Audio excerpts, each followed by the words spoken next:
ఓం సాయిరామ్. బాబా భక్తులందరికీ కూడా నమస్కారం అండి. అందరూ కూడా సుఖంగా సంతోషంగా ఎప్పుడూ కూడా ఆనందంగా ఉండాలి అని చెప్పి ఆ బాబాగారి తరపున నేను కూడా మనస్ఫూర్తిగా కోరుకుంటున్నాను. ఈరోజు బాబాగారు అందించే సందేశం ఏంటి అంటే కనుక, తల్లి, నేటితో నీ పరీక్షా కాలం పూర్తిగా ముగిసిపోయింది. ప్రాప్తం ఉంటేనే ఇది వినగలుగుతావు.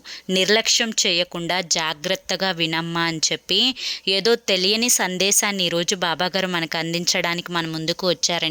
మరి ఆ సందేశం ఏంటో మీరు పూర్తిగా తెలుసుకోవాలి అనుకుంటే వీడియోని ఎక్కడా కూడా స్కిప్ చేయకుండా చివరి వరకు చూడండి. అప్పుడే మీకు పూర్తిగా అర్థమవుతుంది. ఎందుకంటే బాబాగారు ఏది చెప్పినా కూడా మన మంచి కోసమే కాబట్టి. దానికంటే ముందు చాలామంది కూడా గురువుగారి గురించి అడుగుతున్నారండి. అక్క, ఎన్నో రకాల సమస్యలతో మేము సతమతమైపోతున్నాము, మీకు తెలిసిన గురువుగారు ఎవరన్నా ఉంటే చెప్పండి అక్క అని చెప్పి అడుగుతున్నారు. నేను పదే పదే ఈ గురువుగారి గురించి ఎందుకు చెప్తున్నాను అంటే కనుక, నేను జీవితంలో కష్ట సమయంలో ఉన్నప్పుడు అసలు ఈ కష్టం నుంచి బయటపడగలనా అనుకున్నానండి. అటువంటి సమయంలో నేను గురువుగారిని కాంటాక్ట్ అయ్యాను. గురువుగారు చేసిన పూజల వల్ల ఆ కష్టం నుంచి నేను చాలా తేలికగా బయటపడి ఈ రోజున ఆనందంగా జీవితంలో ముందడుగు వేస్తున్నాను. అలాగే మీ జీవితాలలో ఎటువంటి సమస్యలున్నా కానీ శ్రీ షిరిడి సాయిబాబా ఆశీస్సులతో జ్యోతిష్యం చెప్పబడును. గురూజీ శివరామరాజు గారు. Phone number 9959422552. మీరు ఇప్పటి వరకు ఎన్నో చోట్ల జ్యోతిష్యం చెప్పించుకొని మీరు ఆశించిన మార్పులు మీ జీవితాలలో జరగలేదని చెప్పి బాధపడి ఉంటారు.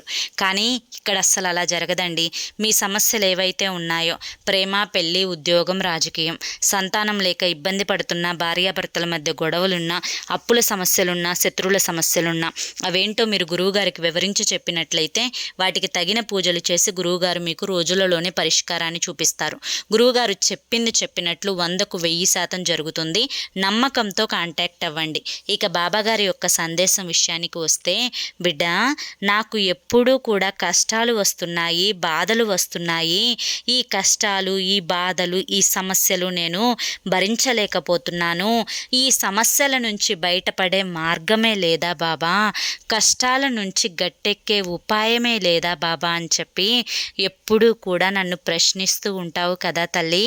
బిడ్డ, నీ సమస్యలన్నింటికీ కూడా పరిష్కారాన్ని తీసుకొని వచ్చాను. నేటితో నీ యొక్క పరీక్షా కాలం అంతా కూడా ముగిసిపోయింది. ఇప్పటి వరకు నువ్వు పడిన కష్టాలు, బాధలు, సమస్యలు అన్నీ కూడా భగవంతుడు నీకు పెట్టిన పరీక్ష. నువ్వు ఈ పరీక్షలో నెగ్గగలవు అన్న ధైర్యంతోటే నీకు ఈ కష్టాలు, బాధలు, సమస్యలు అన్నీ కూడా వచ్చాయి. ఇక నేటితో నీ యొక్క పరీక్షా కాలం పూర్తిగా ముగిసిపోయింది. బిడ్డ, ఇకపై ఈ కష్టాలు, ఈ సమస్యలు, ఈ బాధలు, ఇవి ఏవి కూడా ఉండవమ్మా. బాబా, ఎప్పుడూ సంతోషంగా ఉండాలని ఉంది బాబా. నాకు ఆస్తులు అవసరం లేదు, అంతస్తులు అవసరం లేదు.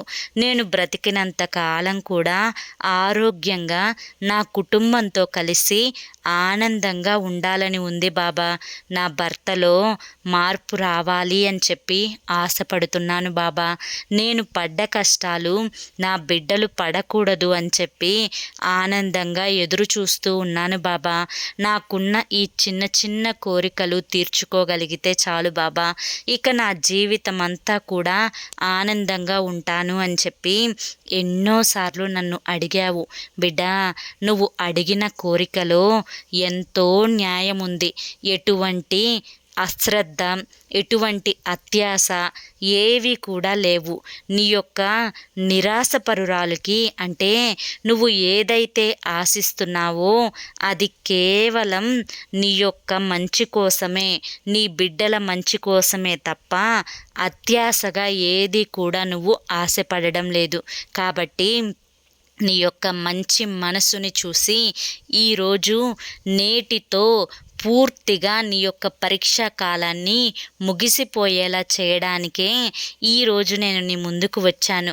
బిడ్డ, ఇక సంతోషంగా ఉండాలి, ఆనందంగా ఉండాలి, మనసంతా కూడా ప్రశాంతంగా ఉంచుకోవాలి.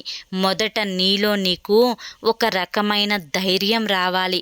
ఆ ధైర్యం అనేది ఏ విధంగా ఉండాలి అంటే, ఏ కష్టం వచ్చినా, ఏ నష్టం వచ్చినా, ఏ బాధ వచ్చినా అదంతా అంతా కూడా నీ ధైర్యాన్ని చూసి వెనక్కి పరిగెత్తేలా ఉండాలి.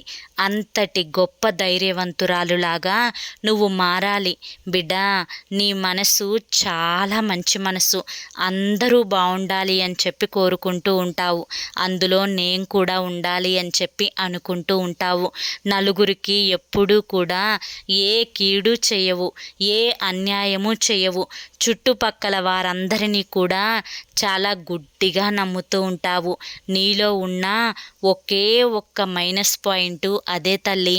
ఎందుకంటే అందరూ కూడా నీకులాగా మంచిగా ఆలోచించరు కదా. కేవలం కొంతమంది మాత్రమే నీలా మంచిగా ఆలోచించేవారు ఈ భూమి మీద ఉన్నారు. చాలామంది కూడా ఎదుటివారు బాగుపడుతూ ఉంటే, ఎదుటివారు సంతోషంగా ఉంటే, ఎదుటివారు ఆనందంగా ఉంటే చూసి ఓర్వలేక ఈర్ష్యపడేవారే ఎక్కువగా ఉన్నారమ్మా. కాబట్టి నువ్వు తెలుసుకోవలసిన విషయం ఏంటి అంటే కనుక, అందరినీ కూడా గుడ్డిగా నమ్మకు. కుడుమిస్తే పండుగలాగా అందరితో మంచి చెడు చర్చించకు. నీ యొక్క బలమేంటి, నీ యొక్క బలహీనత ఏంటి, ఏది కూడా జనాలతో చర్చించకు. ఎందుకంటే అలా చర్చించడం వల్ల ఈ రోజున నీతో మంచిగా ఉండవాళ్ళు రేపటి రోజున నువ్వు చెప్పిన మాటలన్నింటినీ కూడా అలుసుగా తీసుకొని 10 మందిలో నిన్ను పలచన చేయాలి అని చెప్పి చూస్తూ ఉన్నారు. ఇప్పటికే నీ జీవితంలో చాలా రకాలైన అనుభవాలు అటువంటివి చూసే ఉన్నావు కదా. మరి ఇంకా ఎందుకు బోల్తా పడిపోతూ ఉన్నావు బిడ్డ? మహాభారతంలో కూడా ఆ శ్రీకృష్ణ భగవానుడు చెప్పింది అదే. ఏంటి అంటే, ఎవరు నీతో ఎలా ప్రవర్తిస్తున్నారో వారితో నువ్వు అలాగే ప్రవర్తించు, అదే న్యాయం అని చెప్పి. మరి నువ్వు అలా ప్రవర్తించకుండా నీకు ఎవరైతే చెడు చేశారో, ఎవరైతే నిన్ను అన్యాయం చెయ్యాలి అని చెప్పి చూస్తున్నారో, ఎవరైతే నువ్వు సంతోషంగా ఉంటే చూసి ఈర్ష్యపడుతున్నారో, ఎవరైతే నిన్ను చూసి ఏడుస్తున్నారో వారితో నువ్వు మామూలుగా ఉంటున్నావు. అంటే వారు నాతో మామూలుగా ఉంటున్నారు కదా బాబా, అందుకనే నేను కూడా వారితో మామూలుగా ఉంటున్నాను అని చెప్పి పిచ్చిదానిలాగా మాట్లాడుతూ ఉన్నావు. కేవలం వారు నీతో అవసరాలు తీర్చుకోవడం కోసం మాత్రమే నటిస్తూ ఉన్నారు అని చెప్పి నీ మనస్సాక్షికి కూడా తెలుసు. అయినప్పటికీ కూడాను నువ్వు బోల్తా పడిపోతూ ఉంటే ఇక నేను మాత్రం ఏం చేయగలను చెప్పు? ఒక్కసారి ఆలోచించు బిడ్డ. ఇదంతా కూడా ఎందుకు చెప్తున్నాను అంటే కనుక, నువ్వు ఎవరితోనైనా కానీ నువ్వు ఎదుటి వారితో ఏ విధంగా అయితే మంచిగా ఉంటున్నావో, ఎదుటివారు కూడా నీతో అలా మంచిగా ఉంటేనే వారితో నువ్వు మంచిగా ఉండాలి. అలా కాకుండా నిన్ను స్వార్థానికి వాడుకొని, అవసరాలకు వాడుకొని, నిన్ను కనుక ఏదో ఒక రకంగా కష్టపెట్టాలని చూసి, నీ మనసుని బాధ పెట్టాలి అని చెప్పి చూసే వాళ్ళకి ఎంత దూరంగా ఉంటే అంత మంచిది అన్న విషయాన్ని గుర్తుంచుకోవాలి. అర్థమైంది కదా బిడ్డ? నేటితో నీ పరీక్షాకాలం అనేది పూర్తిగా ముగియనున్నది బిడ్డ. ఇక నుంచి నీకు అన్నీ కూడా మంచి రోజులే రాబోతున్నాయి. ఇటువంటి మంచి రోజులను ఆనందంగా ఆహ్వానించాలి. నేను ఈ మాట నీతో చెప్తున్నాను అంటే నా మీద నీకు కొండంత నమ్మకం ఉండాలి. నా మీద నమ్మకం అనేది కొంచెం దిగజారిపోయినా కానీ నీకు వచ్చే బాధలని, కష్టాలని, నష్టాలని వేటిని కూడా నేను దూరం చేయలేనమ్మా. ఎందుకంటే అది ఇక నా చేతిలో ఉండదు అని చెప్పి నువ్వు గుర్తించాలి. నువ్వు ముఖ్యంగా ఈరోజు తెలుసుకోవాల్సింది ఏంటి అంటే కనుక, నేను నీతో చెప్తున్న ఈ కేవలం 2 మాటలు. అందులో మొదటిది నేనున్నాను అని చెప్పి నమ్మడం. రెండవది నేటితో నీ పరీక్షా కాలం అనేది పూర్తిగా ముగిసిపోయింది అని కూడా నమ్మడం. నీకు ఎన్నో కష్టాలు రావచ్చు, ఎన్నో బాధలు రావచ్చు, ఎన్నో సమస్యలు కూడా వెంటాడవచ్చు. కానీ ప్రతి సమస్య నుంచి కూడా ఖచ్చితంగా చాలా తేలికగా నువ్వు బయటపడతావు. ఎందుకంటే నా ఆశీర్వాదం అనేది నీ మీద పుష్కలంగా ఉంది కాబట్టి. ఇక నుంచైనా కానీ నేను ఉన్నాను అని చెప్పి నువ్వు నమ్మగలిగితే ఏ సమస్య, ఏ కష్టం, ఏ బాధ కూడా నిన్ను ఏమీ చెయ్యలేదు అని నువ్వు గుర్తించగలుగుతావు. బిడ్డా, ఇది వాస్తవం, ఇది అక్షర సత్యం. నేనున్నాను కాబట్టే ఈరోజు నీకు ఈ అదృష్టం రాసిపెట్టి ఉంది కాబట్టే నేటితో నీ పరీక్షాకాలం పూర్తిగా ముగిసిపోయింది కాబట్టే నీకు ప్రాప్తం ఉంది కాబట్టే ఇది వినగలుగుతున్నావు. నిర్లక్ష్యం చేయకుండా విన్నందుకు నేనే నీకు ధన్యవాదాలు తెలుపుతున్నాను. బిడ్డా, ఆశీర్వదిస్తున్నాను. సంతోషంగా ఉండు, ఆనందంగా ఉండు. ఎప్పుడూ కూడా బాధపడవద్దు, విచారపడవద్దు, ఎవరిని కూడా గుడ్డిగా నమ్మవద్దు. ఎవరితో ఎంతవరకు ఉండాలో అంతవరకే ఉండాలి. ఎవరు అయితే నిన్ను అవసరాలకి వాడుకుంటున్నారో వారిని కూడా నువ్వు అవసరాలకి మాత్రమే వాడుకోవాలి. ఎవరైతే నిన్ను ప్రేమగా చూస్తున్నారో వారిని ఎట్టి పరిస్థితుల్లో కూడా నిర్లక్ష్యం చేయకూడదు.